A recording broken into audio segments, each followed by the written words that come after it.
Saint-Front. Merci beaucoup de votre prestation extraordinaire en tant que Elena et ensuite Hélène, deux personnages qui nous ont expliqué l'anti-management et le management et la créativité. Vous avez fait une des écoles les plus prestigieuses dans le domaine du management, HEC. Vous avez ensuite créé un cabinet de conseil qui aide les entreprises à être plus créatifs, à développer plus d'harmonie. Merci beaucoup d'être avec nous. Et pouvez-vous nous expliquer un peu votre parcours et au fond votre métier que vous avez créé et qui donne une nouvelle dimension, on peut dire, une nouvelle dimension au management, à la gouvernance dans l'entreprise. Oui, merci Michel, c'est un plaisir d'être là avec mes diverses personnalités, le côté noir, maintenant on est sur le côté blanc de la force. Mon parcours, il a toujours été un peu, on va dire, émaillé de cette idée que j'ai mis du temps bien sûr à comprendre, qui était qu'est-ce qui fait que les gens sautent du lit le matin pour aller au travail ? C'est toujours une question qui m'a fascinée parce que pour moi, effectivement, en ayant fait, comme vous le disiez, cette grande école, je me disais qu'est-ce qui peut, moi, me permettre de, on va dire, rendre ce qu'on m'a donné en me donnant la chance de faire cette école. Et du coup, j'ai un peu ce devoir de m'épanouir au travail.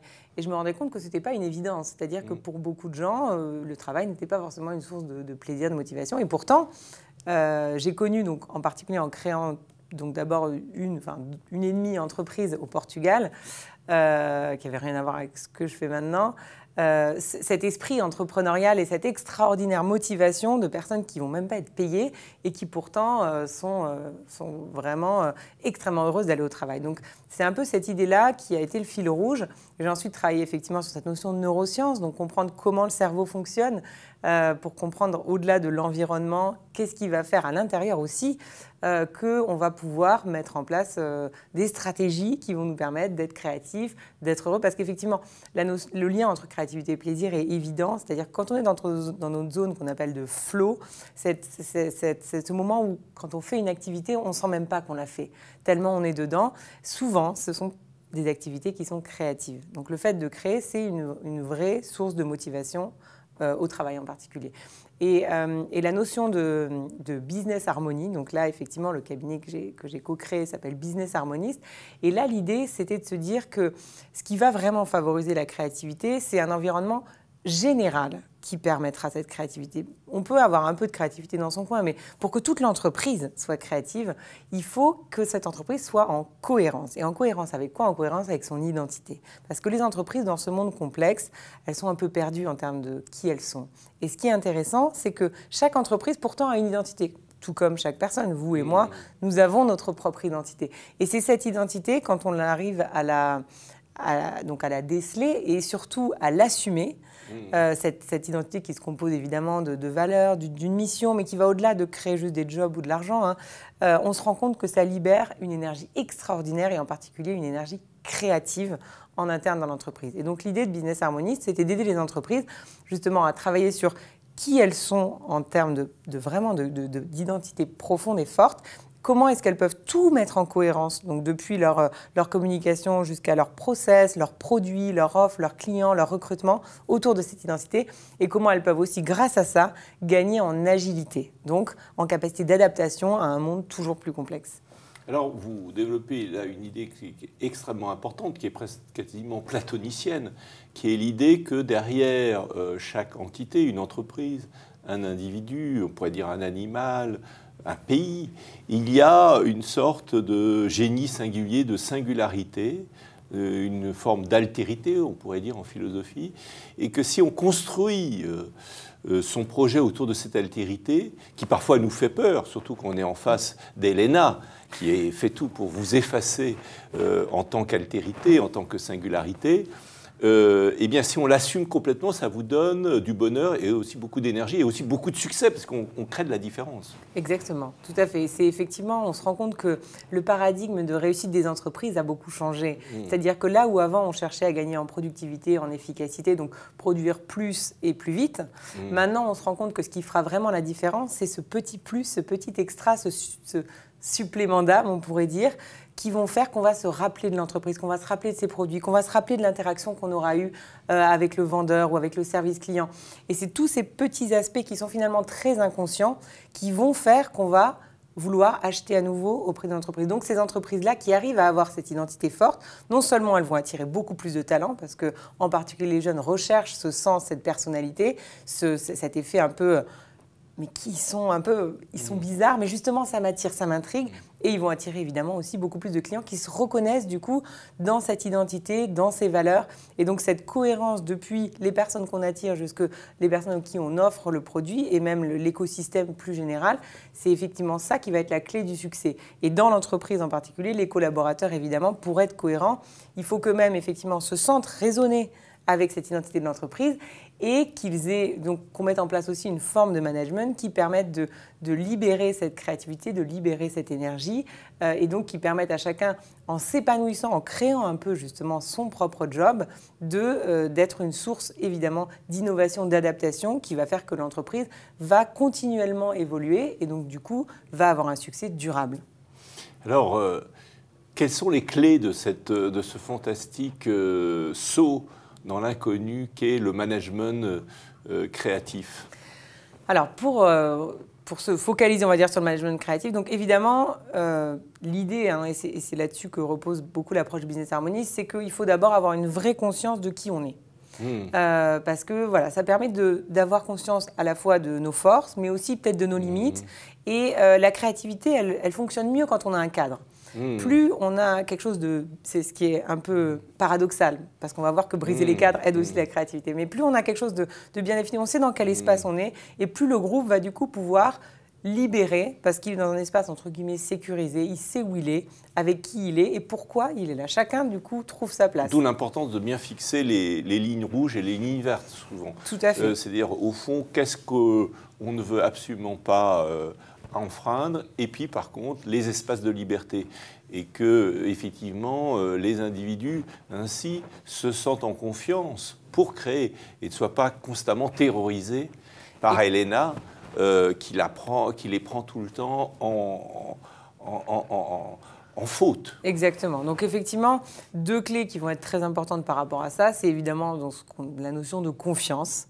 Donc là, ça demande forcément une posture de management totalement à l'antithèse d'Elena. Donc l'idée, c'est on ne va pas chercher à contrôler, à changer ses collaborateurs, on ne va pas chercher à les lobotomiser, à les obliger à faire des tâches.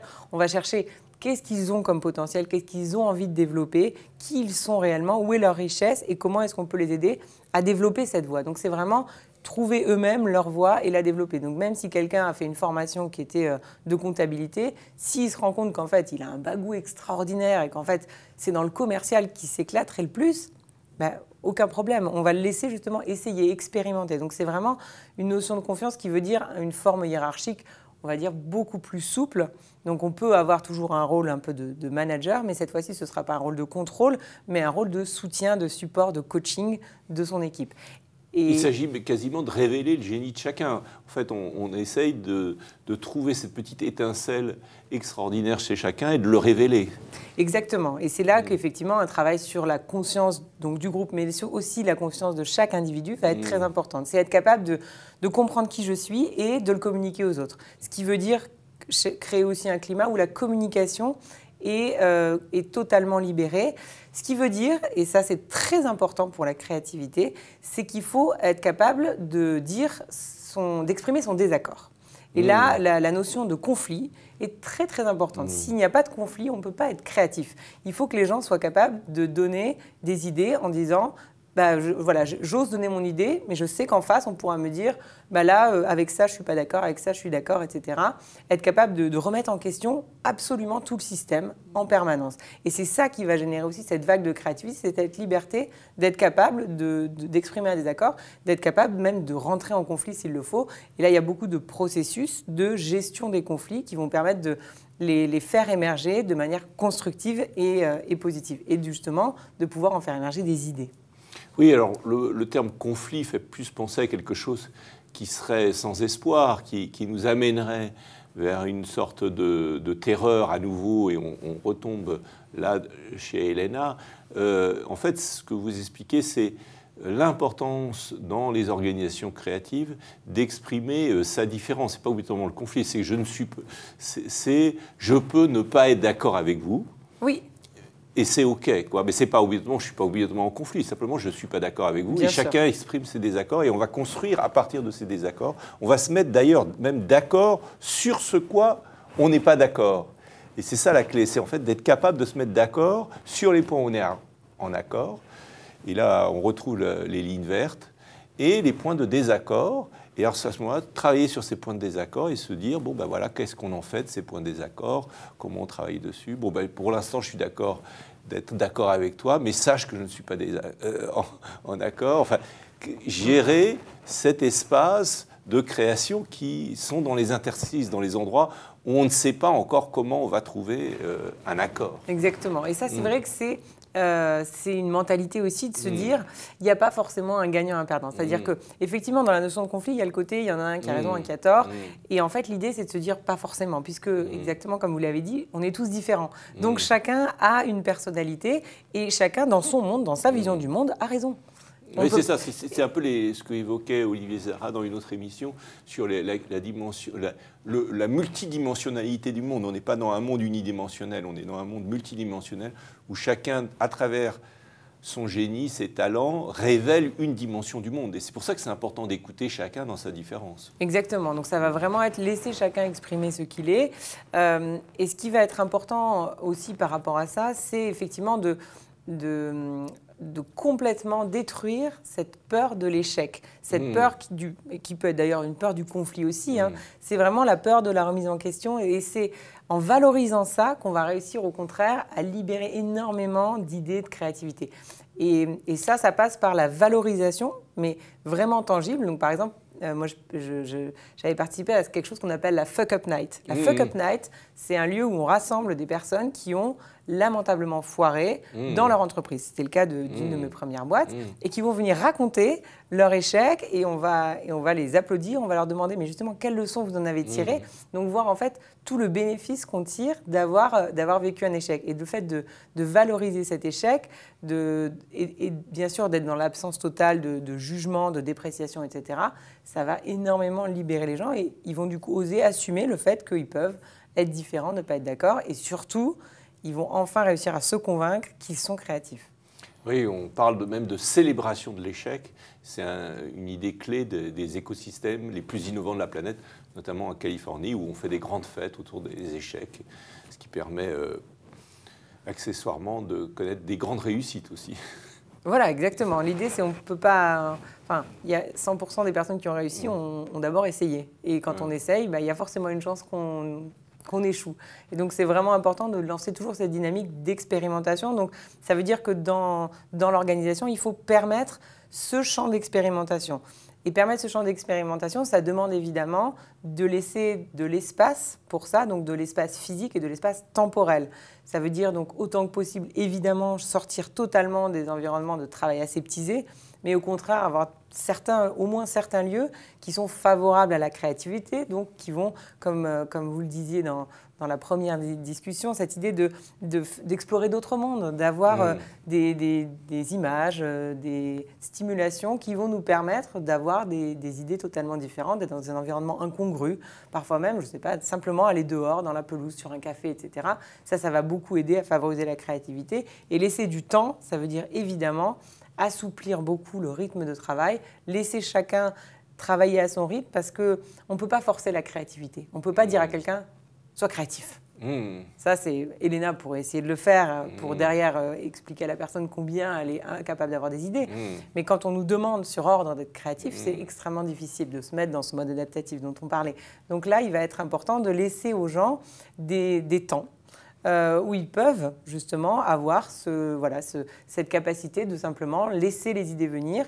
Et ce qui va être très important pour le management créatif, c'est de créer des processus de collecte permanente d'idées. Parce que l'idée, on ne sait pas quand elle viendra.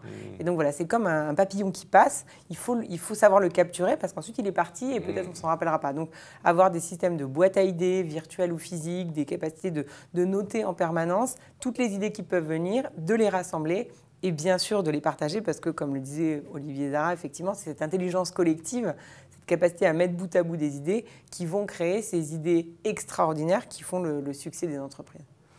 Merci beaucoup Hélène de Saint-Front. On peut vous retrouver sur votre blog. Alors un blog noir qui est le blog de l'anti-management. Vous avez aussi un blog blanc. Qui est celui de Business Harmonist. Merci beaucoup. Merci Michel.